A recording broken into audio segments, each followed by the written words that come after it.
Hello सांग मैंने गोटे नुआ ब्लॉग को आपन स्वागत। माणबसा आम केमती कलु पूर्व आम धान कटा बिल पड़ा सोमवार माणबसा सोमवार दिन धान कटा बिलू आसला आम मांटा कलु आमर माण मांटा बेड़ी सब बस मांटा कली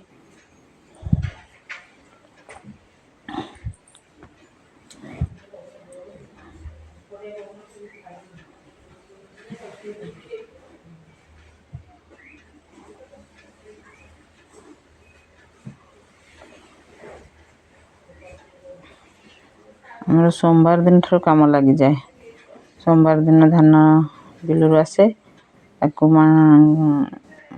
सुखिया सुखी कर मांटा कलु तापर से धान को आम मकची की माण बाछी दो माण जी दरकार हुए से बाछी दो बाछी सुखे दियो।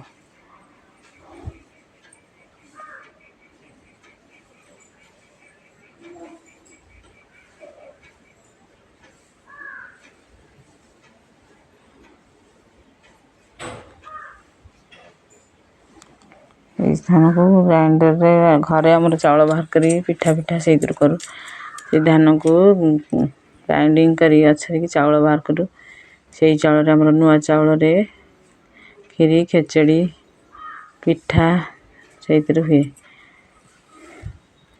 धान को आम रगड़ की अच्छे चाउल बाहर कर दियो। आमर बसुमती चाउल सब अच्छे की परिष्कार भाव में अच्छे विषय कर चाउल बाहर करे। मंगलवार दिन सब चाउल बाहर करदेली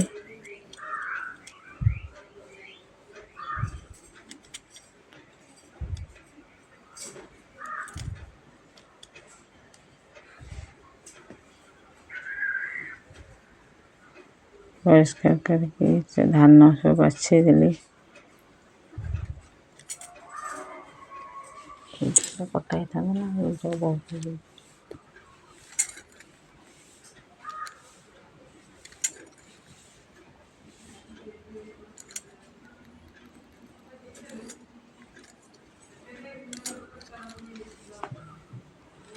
आम कांथरे चिता आम पकई दियो। मंगलवार कांथ चिता पकई देथिलु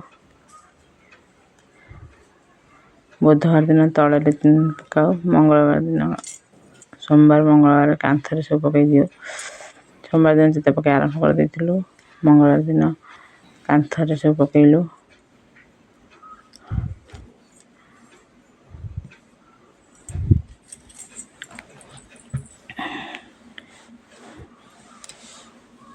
बुधवार दिन सकाल सकाल गाधे पाधे ठाकुर पूजा सारी सब ठाकुर बासन माण सब धुआ धुई कर सुखई देलु सब गंगा पानी रे धोई सफा कर देथिलु सफा कर धुआ धुई कर सब सुखिया सुखी कर देथिलु सब हलदी क्षीर ये सब धुआ धुई कर देथिलु गोबर पानी गंगा पानी रे तापर घी मारी खरा रे थोई देथिलु खरा सुखी जाए आधा घंटा खंडे खरा जगी रहू खरा सुखी जाए सब माण जिनस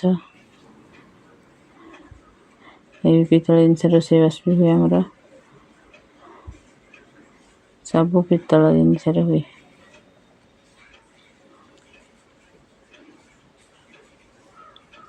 तापर जाई माण घरे चिता पकईली बुधवार दिन सेपटे धुआ धुई कर सुखिया सुखी कर दी आसिक एठी चिता पकईली कांथरे चिता पकईली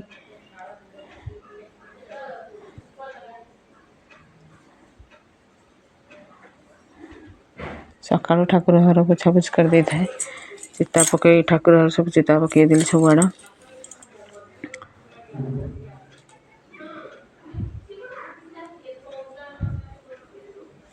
माण कपड़ा माँ को वस्त्र सब सफा कर सुखई दे था सफा कर सुखिया है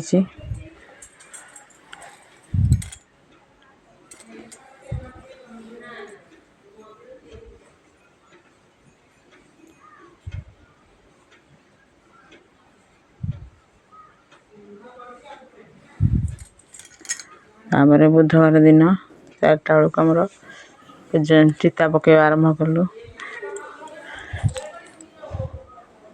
ସବୁଆଡ଼େ ଚିତା ପକେଇଲୁ। ଚିତା ପକେଇ ସାରିକି ରାତିରେ ଗୋବର ନାଗବନ୍ଧରେ ଥୋଇଦିଉ।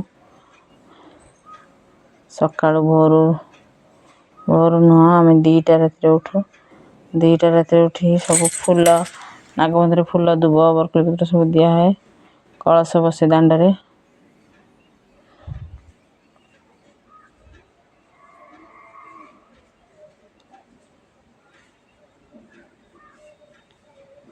ସବୁ ସୁନ୍ଦର ସୁନ୍ଦର ଝୋଟି ଚିତା ପକେଇଛି ମୋ ଝିଅ।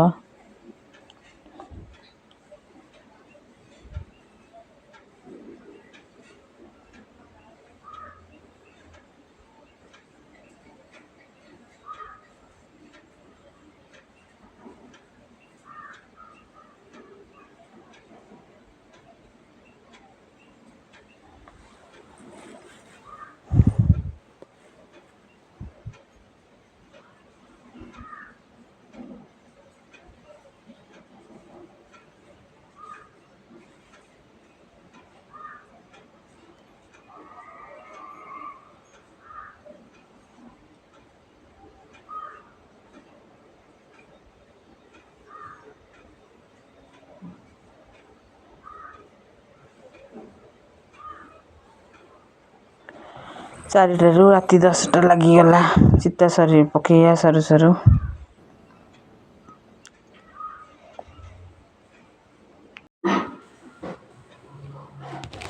ବୁଧବାର ଦିନ ସକାଳୁ ଆମର ସବୁ ଫୁଲ ଆମ୍ବଡାଳ ଆମ ଦୁଆର ମୁହଁରେ ସବୁ ଗୁନ୍ଥିକି ଟାଙ୍ଗିଦେଲୁ।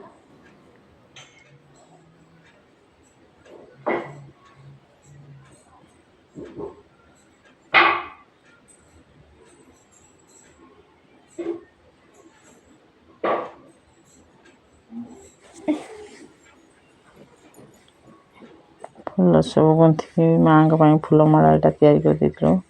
ମାଆଙ୍କର ଫୁଲମାଳାଟା, ତାପରେ ଘର ଠାକୁରଙ୍କର ସବୁ ଫୁଲମାଳା ତିଆରି କରିକି ରଖିଥିଲୁ। ଆମ ବାରିରେ ଫୁଟିଥିଲା ଏ ଫୁଲ।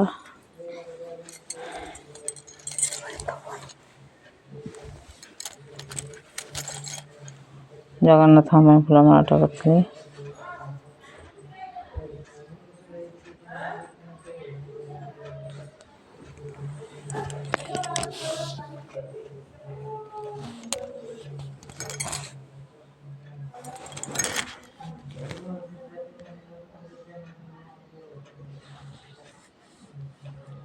ଠାକୁର ସକାଳୁ ଠାକୁର ସାଥିରେ ମାଣ ବସେଇ ଦେଇଥିଲୁ। ମାଣ ସଜା କରିକି ସବୁ ବସେଇ ଦେଇଥିଲୁ। ସକାଳୁ ଆମର ପଣା ଭୋଗ ଦିଆହୁଏ ଠାକୁରଙ୍କ ପାଖରେ, ମାଆଙ୍କ ପାଖରେ। କଦଳୀ, ଛେନା, ନଡ଼ିଆ, ଗୁଡ଼ ସବୁ ପଣା ଭୋଗ ଦିଆହୁଏ। କର୍ପୂର ଆଳତି,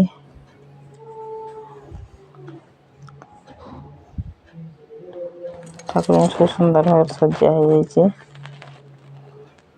ଛେନା, ନଡ଼ିଆ, ଗୁଡ଼, କଦଳୀ ସବୁ ପଣା ହୁଏ। ଠାକୁରଙ୍କୁ ମାଆଙ୍କୁ ସମର୍ପଣ କରାଯାଏ। ଭୋଗ ଦିଆହୁଏ। ସକାଳେ ଆମର ପଣା ଧୂପ ଦିଆହୁଏ।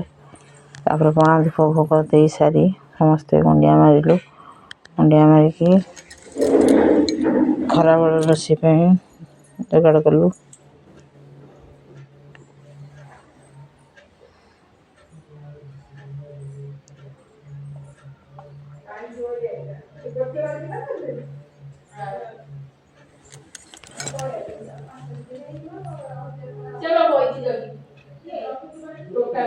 ପରିବା ସବୁ କାଟିଥିଲି। ସକାଳ ଡାଲମା ପାଇଁ ପରିବା କଟା ହେଲା। ଆମର ଖେଚୁଡ଼ି, ଡାଲମା, ପିଠାପଣା ହୁଏ। ପିଠାପଣା ପାଇଁକା ନଡ଼ିଆ ଫଡ଼ିଆ ସବୁ, ଶାଗ ଭଜା, ଚିତଉ, ଚକୁଳି, ବରା, ଆରିସା, କଞ୍ଚା ଆରିସା ସବୁ ସୋଦୁଅ ବାଟିକି ଥୋଇଦେଲୁ। ଡାଲମା ବସିଛି। ଖେଚୁଡ଼ି ହେଇସାରିଲାଣି। ଆମର ଭୋଗ ପାଇଁ ସବୁ ରୋଷେଇ ହେଉଛି। ତରଣ, କ୍ଷୀରି ସେଠି ସରିଲାଣି।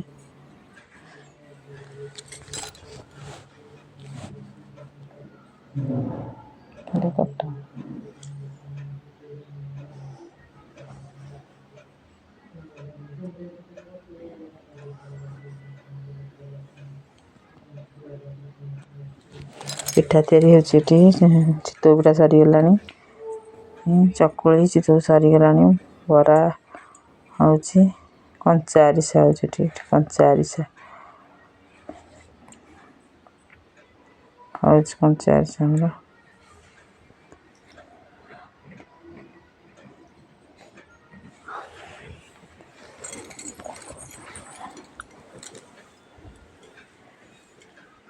ଖେଚୁଡ଼ି ଶାଗ ଭଜା ତୋରାଣ କ୍ଷୀରି ସବୁ ସରିଗଲାଣି। ଏଠି ହେଉଛି କଞ୍ଚା ଆରିସା ତିଆରି। ଗୁଆ ଘିଅରେ ଆମର ହୁଏ। ଗୁଆ ଘିଅରେ ମାଙ୍କ ପାଖେ ଭୋଗ ଦିଆଯାଏ।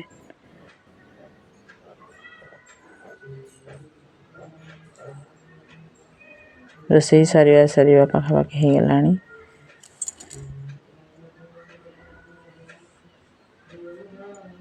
ପୂଜା ଏବେ ଆମର ଆରମ୍ଭ ହେବ। ପୂଜା କରିବା